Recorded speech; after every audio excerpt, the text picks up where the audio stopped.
metaconsciousness, which I define it as power to conceive, to perceive, and to be self-aware. It's absolute power which can conceive, means it can create, it can perceive, means it can experience its creation, and it has inherent subjectivity, the self-aware. So that's the definition of metaconsciousness. So this is the one you mentioned. So everything converge into the one. That one, I call it metaconsciousness. Actually, metaconsciousness can be further reduced to nothing. So the real source, real origin of everything is actually something called non-dual. In Hindu tradition, in Buddhist tradition, they have a concept called non-dual. Non-dual means there's no separation between object and subject.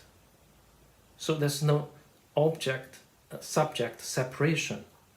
So in that condition, you can't describe it, because if you want to describe something, you need to separate yourself with the object to be described. If there's no separation, non-dual, and you cannot describe it. Lao Tzu also said, if you can describe a Tao, that's not the Tao. If you can name it, that's not the name. You cannot even name it. You cannot even think about it, because non-dual, you don't have a separation, you don't have an object to think about. That's the real source of everything. Non-dual state, because you cannot describe it and you cannot comprehend it, therefore you cannot talk about it. That means whatever you say about it is not correct. That's why we normally describe it negatively, because we cannot see what it is. We can only see what it is not. Therefore, we use timeless, dimensionless, infinite, and those negative description. Because I'm trying to build a model, I have to describe it somehow.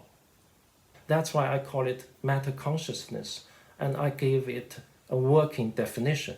The working definition is the power to conceive, to perceive, and to be self-aware.